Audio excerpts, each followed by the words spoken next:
அனைவருக்கும் வணக்கம். 10ஆம் வகுப்பு கணிதம் எண்களும் தொடர் வரிசைகளும் பயிற்சி 2.7ல் 4வது கணக்கு பார்க்க போகிறோம். கணக்குக்குள்ளே போகிறதுக்கு முன்னாடி நீங்கள் நம்ம சேனலை சப்ஸ்கிரைப் பண்ணாமல் இருந்தீங்கன்னா கண்டிப்பாக சப்ஸ்கிரைப் பண்ணி பக்கத்தில் இருக்கக்கூடிய பெல் ஐக்கானை கிளிக் பண்ணிக்கோங்க. ஸோ இப்போ என்ன கொடுத்துருக்காங்கன்னா x+6 x+12 x+15 என்பன ஒரு பெருக்க தொடர் வரிசையின் தொடர்ச்சியான 3 உறுப்புகள் எனில் எக்ஸின் மதிப்பை காண்க. எக்ஸின் மதிப்பை காண்க. இது வந்து ஒரு தொடர்ச்சியான என்னதுங்க, முதல் 3 உறுப்பு பெருக்கு தொடர் வரிசையில். அப்போ எக்ஸுடைய மதிப்பு என்ன அப்படின்னு கேட்டிருக்காங்க.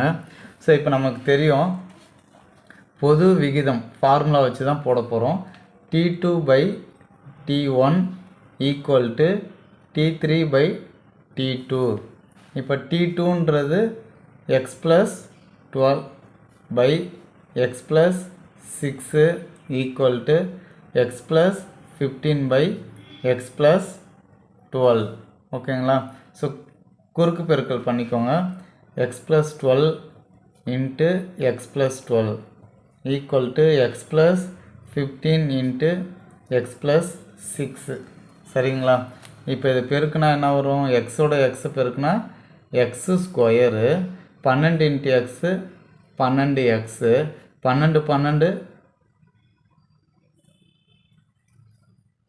x × x x². அடுத்து 12ஓட x பெருக்கியாச்சு. திரும்பவும் அடுத்து என்ன பண்ண போகிறோம்?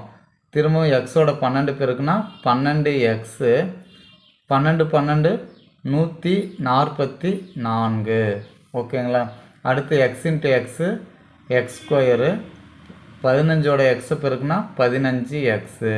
திரும்ப 6 பெருக்கிறோம், 6x வரும். 15ஓட 6 பெருக்குனா என்ன வருங்க? 5 30க்கு 0, மீதி 3, 1 6 6 3 9 90 வந்துருச்சுங்களா?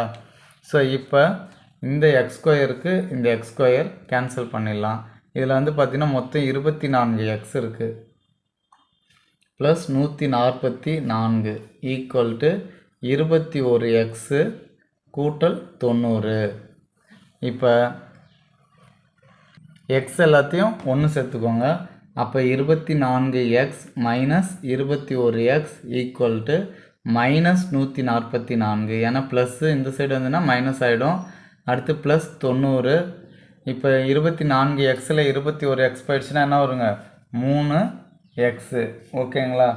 அடுத்தது 144ல் 90 போயிடுச்சுன்னா 54. என்ன 54? -54. அப்போ x = -54/3. 1 3 3 1 3 3, மீதி 2 இருக்குது.